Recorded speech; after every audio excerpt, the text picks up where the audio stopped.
मित्रों, मासिक धर्म के दौरान स्त्री को पूजा पाठ करने से कौन सा पाप लगता है? मित्रों, आपने सुना होगा कि जब किसी स्त्री को मासिक धर्म आता है तो उस स्त्री को छूना तक पाप माना जाता है, क्योंकि मासिक धर्म के दौरान स्त्री 3 से 5 दिनों तक अपवित्र हो जाती है और इन 3 से 5 दिनों के भीतर एक रजस्वला स्त्री को ऐसे कौन से काम है जो नहीं करने चाहिए, जिन्हें करना शास्त्रों में पाप माना गया है। क्योंकि हमारे पूर्वजों ने भी हमें ज्ञान का भंडार देते समय हमें बताया था कि यदि कोई स्त्री मासिक धर्म से पीड़ित है तो उस स्त्री को प्रत्येक काम करने से वंचित रखा जाता है। साथ ही यदि कोई स्त्री मासिक धर्म के दौरान यदि पूजा पाठ करे तो उसे कौन सा पाप लगता है? मित्रों, इस प्रश्न का उत्तर मैं आप सभी को एक कथा के माध्यम से बताऊंगा। एक बार की बात है, भगवान श्री हरि विष्णु जब देवलोक के आकाश मार्ग में विचरण कर रहे थे, तब उनके पास देवलोक की एक अत्यंत ही प्रिय कन्या आ जाती है। वह भगवान श्री हरि विष्णु जी को नमस्कार करती है और कहती है, हे भगवान, मैं आप ही के पास वैकुंठ धाम आ रही थी। अच्छा हुआ जो आप मुझे यहीं मिल गए। तब भगवान श्री हरि विष्णु जी कहते हैं, हे बालिके, किस प्रयोजन से तुम मुझसे मिलना चाहती थी? तब वह सुंदर कन्या कहती है, हे भगवान, मैं आपके पास अपने एक प्रश्न के निवारण के लिए आ रही थी। अच्छा हुआ आप मुझे यहीं पर मिल गए। तब भगवान विष्णु कहते हैं, हे बालिके, कहो तुम्हारा वह कौन सा प्रश्न है जिसके निवारण के लिए तुम इतना चिंतित हो? तब वह सुंदर कन्या कहती है, हे भगवान, मेरा प्रश्न यह है कि एक रजस्वला स्त्री को पूजा पाठ करने से कौन सा पाप लगता है? मासिक धर्म के दौरान स्त्रियों को भगवान की उपासना करनी चाहिए या फिर नहीं?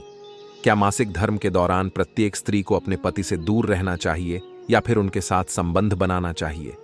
वह सुंदर कन्या आगे कहती है कि हे भगवान, मैं यह प्रश्न इस वजह से पूछ रही हूं क्योंकि मेरा विवाह हाल ही में होने वाला है।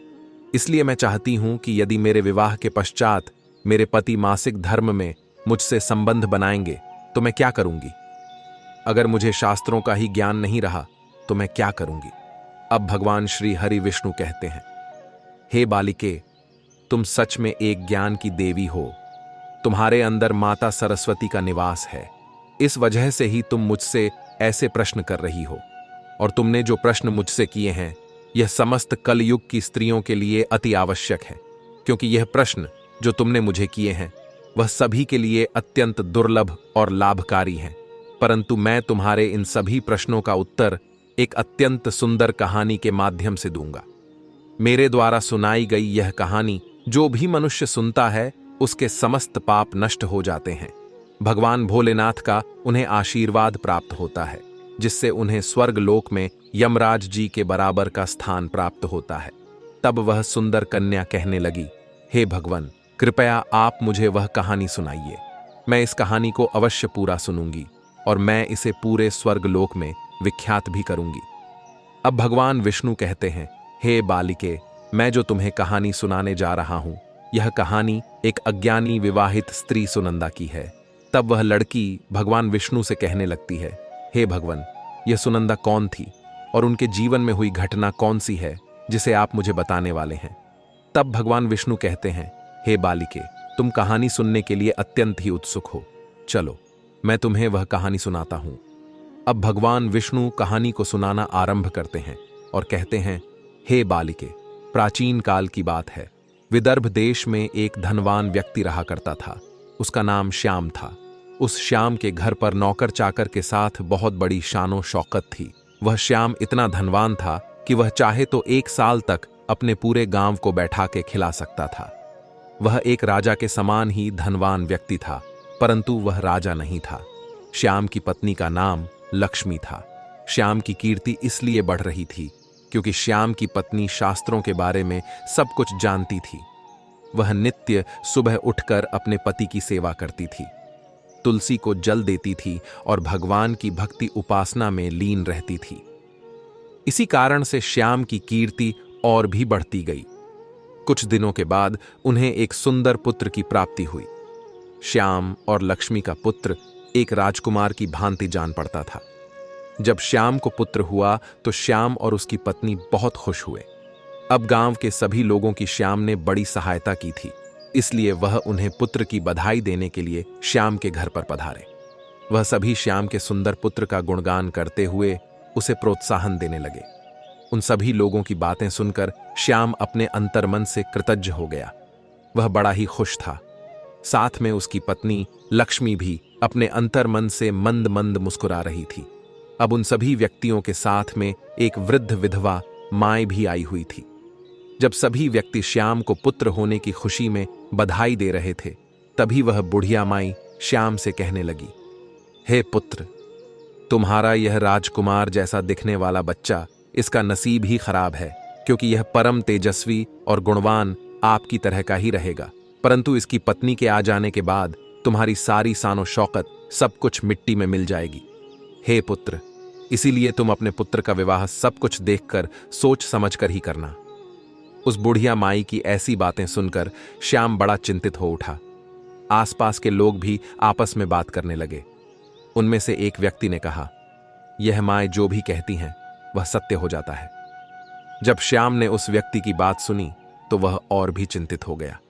वह मन ही मन सोचने लगा कि अब क्या होगा। कारणवश मेरे पुत्र की आने वाली पत्नी के अंदर कोई दोष होगा तो मेरा पुत्र सड़क पर आ जाएगा, और यह मैं बिल्कुल भी नहीं चाहता। यह सब सोचते हुए श्याम अपनी पत्नी के पास जाता है और उसे भी यह पूरी घटना कह सुनाता है। जब श्याम की पत्नी लक्ष्मी ने श्याम के मुंह से ऐसी बात सुनी तो वह भी चिंतित हो गई। उसे भी अपने पुत्र के भविष्य की चिंता सताने लगी।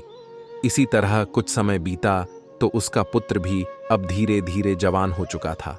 अब उसकी शादी की उम्र भी हो चुकी थी। जब श्याम ने सोचा कि अपने पुत्र की शादी कर देनी चाहिए तो वह अपनी पत्नी के पास गया और उससे कहने लगा कि हे प्रिय, अब हमारा पुत्र बड़ा हो चुका है और शादी के योग्य भी, क्यों ना हम अपने पुत्र का विवाह करवा दें। परंतु श्याम अंदर ही अंदर घबरा रहा था कि उस बुढ़िया माई ने कहा है कि शादी के बाद उसका पुत्र सड़क पर आ जाएगा। इसका मतलब मेरे द्वारा बनाई गई सारी संपत्ति नष्ट हो जाएगी। इस वजह से ही श्याम ने अपने पुत्र का विवाह शिवपुरी नाम के एक राज्य के राजा के यहां से कर दिया। वह राजा अत्यंत गुणवान था और उसकी कीर्ति चारों तरफ विख्यात थी। श्याम ने सिर्फ उस राजा के ही गुण को देखा था, तो उसने सोचा कि यदि पिता के आचरण इतने अच्छे हैं तो उसकी पुत्री के आचरण भी वैसे ही होंगे। परंतु ऐसा बिल्कुल भी नहीं था। राजा की पुत्री के आचरण बिल्कुल राजा की पत्नी के आचरण के थे।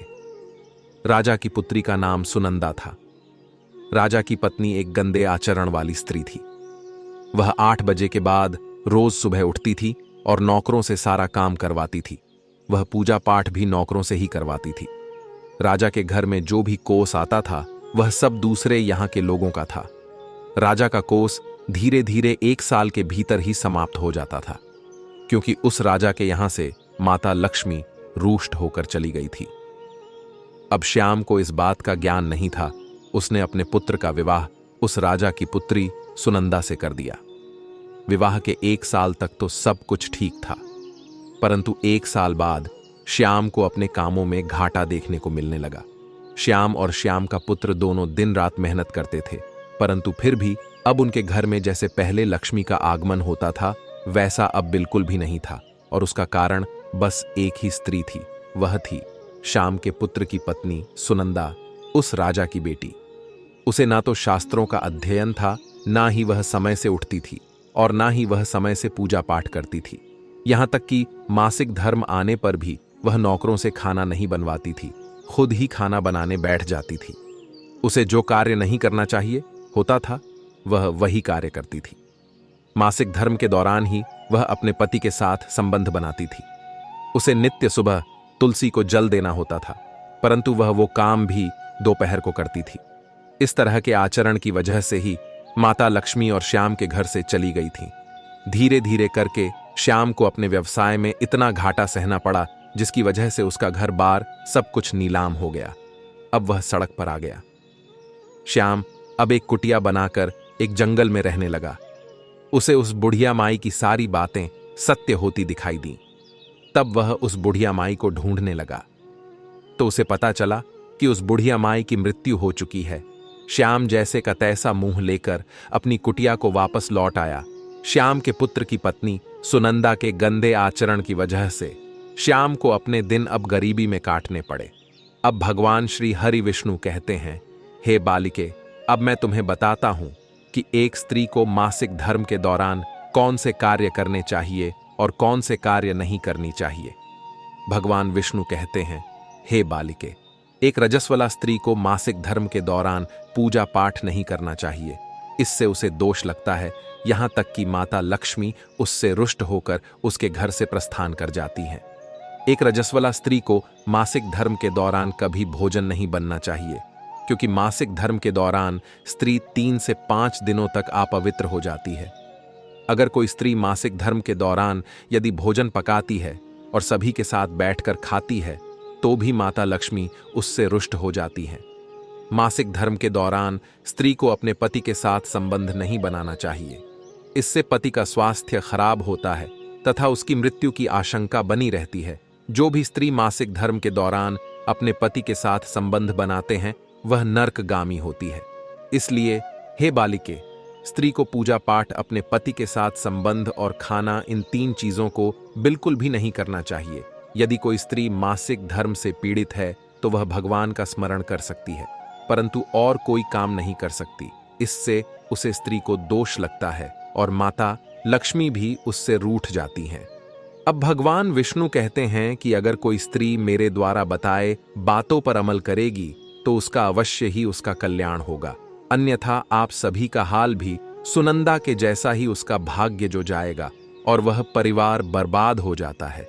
अब भगवान विष्णु कहते हैं कि हे बालिके, तुम अपने जीवन में ऐसी गलती मत करना।